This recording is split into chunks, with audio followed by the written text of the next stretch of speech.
Welcome to Lunatic Astrology. I am your astrologer, Lori Lothian, and today on Mother's Day, I thought it'd be kind of cool to talk about the moon because the moon represents mother in your natal chart. And if you understand a bit about how the moon can actually represent another person besides yourself, particularly your mom in detail, stay tuned for more information on that. And I'm going to use the new baby Archie and his mother Meghan Markle, the Duchess, as a great example. So before we begin, a reminder, I have a contest going on to give away 3 free readings with me, 1 hour each by Zoom. 3 different readings, 3 different people will win, and the draw link is down below. I'm going to have a live draw on May the 21st on this channel, which is my official lunch party date. Also, if you love jewelry, seriously guys, look. These are beautiful. So my girlfriend, designer of Spangly Jewelry, has created a Lunartistic jewelry series. This is her necklace as well. And Lunartistic, inspired by Lunatic Astrology. And we're giving away a pair of beautiful crystals that have been moon bathed earrings. And that set will be given away on June 1st. And the link for that draw is down below as well. Okay, now back to the moon and mothers. So. This is pretty cool. So a lot of astrologers are talking about the new royal baby, which is now Archie. And what they're talking about is this natal moon that is basically without an aspect to another planet. Technically anyway, there is an asteroid aspect, we'll get to that. And when a moon is kind of out of touch with the rest of the planets in the chart, you can say that it's a peregrine moon, or it's a lonely moon, or it's a wandering, isolated moon. It's just a moon with no relationship to other planets in the chart. And those situations, when you have that kind of unaspected planet, they tend to be ones in which you can actually find greatness. So it's not always a hardship in the long-term soul picture. There can be almost like an overcompensation for what is missing, a moon that has to stand on its own, for instance, and do its own thing. In Hellenistic astrology, or in ancient astrology, and also in modern astrology, but more so the older astrology, the moon is quite literally the mother. You know, it's not like, oh, my intuition, my emotions, my emotional default button. It can literally just represent the person who gave birth to you, you know, your mother. And when you look at a moon in a natal chart in that context, it's quite informative of what the mother relationship will be, and even things like in Hellenistic astrology, ways to define the mother's character, her length of life, the quality of that length of life, etc. You know, it's kind of funny, my mother in my chart is overshadowed by, it's combust, it's under the light of the sun, and the sun represents father. And in many ways, which of course means I was born to a moon in that condition, right? The moon was balsamic, just about to turn new when I was born. But that means that my mother was overshadowed by the light of the sun, and that's true. She was overshadowed by my father. She was literally, you know, tucked away in the house, the little housewife, and he had the career and the business and everything kind of, you know, he had the life, and she had this kind of cloistered, overshadowed life. And in many ways she felt oppressed or suppressed by that sun, that my dad's energy, and like a victim, you know, kind of thing of the overshadowing light. So in this little boy's chart, Archie the Archer, I remember when he was announced to the world, his dad Harry said 2 things. He said over the moon, and he also said to die for. I don't know, those are strange ways to describe the birth of your child. Over the moon, I can understand to die for. It's like, oh, he's just to die for. It's kind of weird. So I bring that up because Archie, Archer, right? The Archer is Sagittarius, and the ruling sign, or the sign that takes over the house of, the 8th house, which can represent the house of death, is ruled by the Archer in the little boy's chart, in Archie's chart. So I thought that was an unusual kind of confluence in the naming of a child, and a bit ominous. And the other thing is that his moon, with this lack of aspect, right, is also conjunct, this moon in Gemini, 0 degrees, in his natal whole sign house. We're using Hellenistic techniques here, so it's whole sign houses. In his natal 2nd house, okay, is conjunct Diana. Yeah, like Diana, the asteroid. So I'm looking at paper, if you wonder what I'm doing, because I'm an old school paper person. I know, yeah, I like to print out my charts and look at them. And so Diana, the asteroid that represents what? Well, his grandmother, Princess Diana, right? It's literally eerie that that asteroid is conjunct the moon in his chart. So Archie's mother is conjunct an asteroid that represents the paternal grandmother. And it would be an unaspected natal moon in the second house, except that there is a relationship with Chiron, the wounded healer, the mentor of healers and healers, the maverick shaman, is a centaur, in his 12th house. And so there is a connection there to another celestial body. And this is literally moon mother, Chiron wounded healer, a mother wound, a child who will have a mother wound. Now, the moon being so lonely and unaspected is already symbolic, perhaps, of a disconnect with the mother, but now you add the wounded healer in the 12th house. I mean, the 12th house is a house you have ashrams and sanctuaries and, mountain dwelling Zen monks. It's kind of a spiritual isolation tank. But it also can mean isolation in other ways, like asylums and sanitariums and hospitals and stuff. So there's a possibility that relationship between the moon sextile Chiron could mean that Meghan Markle will have something happen in which she is distant from her child because of issues to do with emotional or mental health. And the other thing is, so she could be present in the home but emotionally disconnected. But I don't think that's it. I think it's likely to be, which I'm going to predict, I'm going to do a profit game. I'm going to predict is likely going to be a separation and a divorce within the child's first 4 years, and I'll tell you why in a minute, between his parents. The moon, and if you want to go with that for a minute, I'll kind of follow that thread. The moon and the sun are not communicating in this chart, right? Because the sun is in the sign of Taurus in the first house, the moon is in Gemini in the second house. In a house relationship, they don't see each other. There's no semi-sextile operating here in the old school tradition. So these are two planets or luminaries that don't see each other very well. It's literally like, peripheral vision of each other. So they don't connect. They don't have an aspect relationship to each other. So this kind of aversion or lack of connection also implies that for some reason, Archie's parents aren't going to be very well connected to each other. They're living in the same home. They're living in different floors of the house, The other interesting thing that sort of supports this narrative is that the lot of the mother, which is a mathematical formula, is in the 10th house. Is in the 12th house. Is in the 12th house conjunct Chiron. So the lot of the mother is literally the mathematical degree that says this is the degree in the chart that represents the mother. And so when something happens, like there's a planetary aspect to the lot of mother, something may happen with or to or about your mom. So in this case, I'm looking at a birth aspect. I'm looking at that he's born with Chiron, the wounded healer, conjunct the lot of the mother. Again, another narrative that possibly supports some kind of mother wound or a wounded mother physically. She could, be wounded some way, but 12th house psychological, maybe psychological wounding.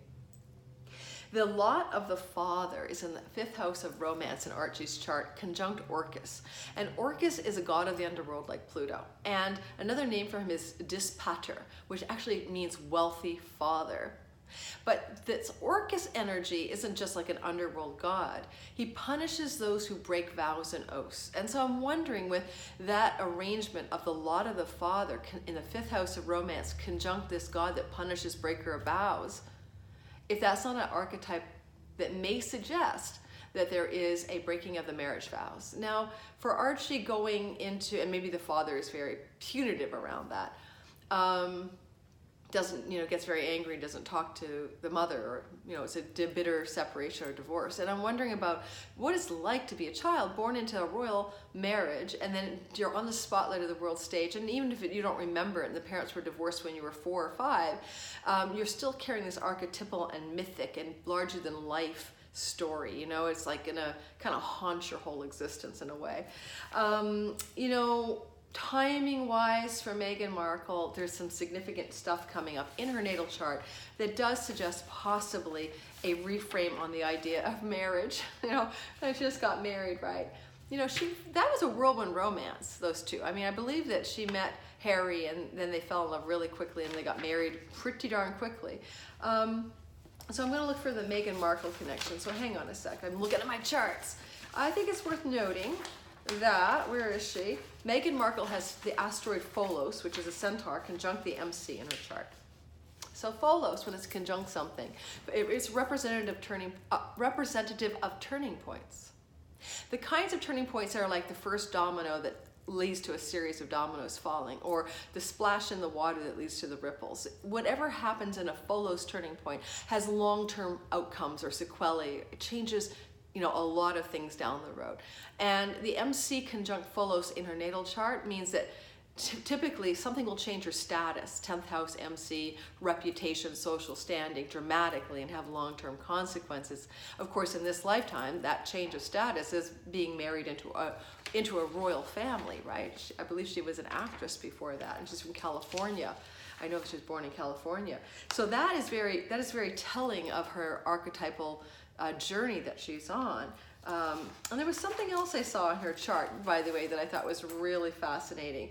She has a Spica, S-P-I-C-A, a fixed star conjunct Juno, and the asteroid for marriage, conjunct Pluto, Pluto's conjunct Juno, in her natal 4th house. And which is interesting because, by nature then is an opposition to the 10th, an opposition to the MC Pholos change of status. And what it tells me is Spica is all about wealth, honor, it's the fortunate one, it's glamour, but it comes with a cost. It's conjunct Pluto. And even though Pluto represents wealth, which it could say wealthy marriage, it also represents, that intensity that comes with that power. It could be death, it could be rebirth, it could be having to rise from the ashes of the marriage. I mean, it's a very intense energy in the natal 4th house, which is already a house that kind of represents the underworld. It's the bottom of the chart. So there's a very intense thing going on in her chart about this marriage to the prince. And she's got a change of her lot of Eros, 2 changes that are coming into play in the next 3 or 4 years that suggest potential change in her marital status. Now, number one, the lot of Eros has been tooling its way through her natal 2nd house for a while. And that 2nd house is ruled by the sun.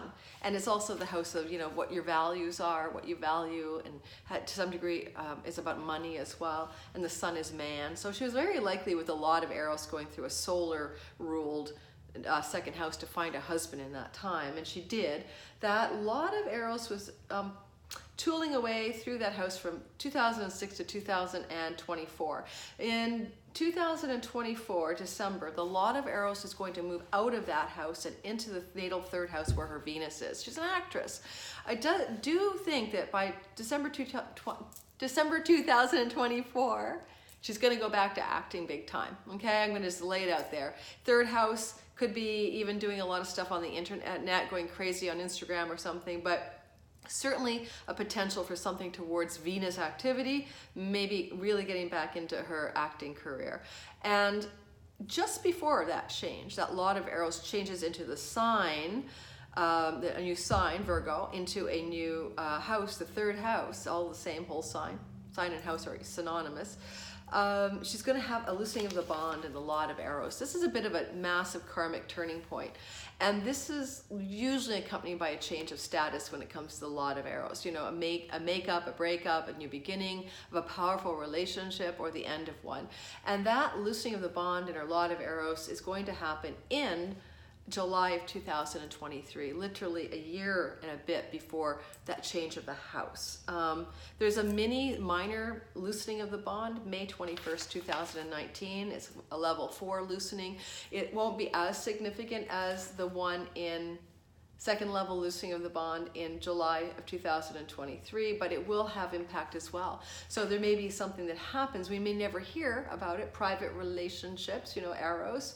But sometime between May of 21st, 2019, just around the bend, to May 23rd, 2019, something bobbly in that couple of days. And then the bigger picture turning point, July 25th, 2023. And that may, in fact, be something that the world hears about. So that's it. This was my Mother's Day reverie. I don't think I didn't mention anything. That's kind of interesting to talk about the moon in terms of a person and their child. Fair game when you're a public figure. But I say all this with great respect because I'm just casting a narrative and a prophetic story based on many possibilities for what these planets may represent. With the whole sign system, this little boy has a lot of people talking about the Saturnian influence at the top of the chart. I believe Saturn in a whole sign system is in its natal 10th house, but truly in the whole sign system, Saturn in Archie's chart is not in a 10th house position. It's in his 9th, and it really suggests to me, not in his 9th house conjunct Pluto and the MC, which is in the 9th house, that he will be a very powerful figure, but not on the world stage, not on the 10th house stage, but rather behind the scenes, influential, advisor to kings and courts. Perhaps he could be professorial, but he'd be writing revolutionary material with that Pluto there and the MC. And Pholos, that, you know, massive asteroid of turning points, is also in his 9th house. So he'll be influential and powerful, but not as a political leader, not with the 9th house being dominant. And 9th house is also about God, you know, it's the house of God, the house of religion, house of wisdom and knowledge and religion and all that good stuff. 1, 2, 3, yeah. And, you know, I just noticed that in the royal baby's natal chart, Pholos at 2 degrees in the 9th house is in a relationship to that Chiron as well in his 12th house. So again, the wounded healer, wounded aspect is not separate from his identity. Whatever he does in the world at some point is really going to be informed by something that wounded him. And then he's going to bring it out as well into the world. Even though Chiron's in the 12th house, it does relate to some 9th house planets that suggest he might write about it, teach about it, and share it in some kind of way. Sagittarian 9th house. No? Yes? Maybe? No. Sorry, Capricornian 9th house. Where did I think he was a Sagittarian 9th house? Oh, he's a Sagittarius 8th. Oh my God. Stop while you're ahead. Sagittarius 8th house. That's right, because he's the archer. Archie the archer. I just found that an interesting name, given that it rules the 8th house. It can involve secrets, things that are hidden, what is not seen, the occult, the mystery. We shall see where that goes. Okay, guys, thanks for listening so long. Have a great Mother's Day. Don't forget to subscribe and like, and if you comment, I promise I read it. I will either heart you or I will reply back if I think I have something to say, something that, you know, to say back to you. And don't forget, sign up for the 2 contests below, and have a great day. Oh, and what else? Oh, I don't think that's it. I'll probably check in here once a week until I launch on May the 21st, and then I'll be posting much more regularly. It's Lunatic Astrology because it's lunar based. I like to focus on the moon and give her a facelift. You know, it's not always about the sun. The moon is extraordinarily powerful in ancient astrology as much as the sun, and we'll talk more about that in future episodes. So thank you so much for listening. Have a great day. Mwah.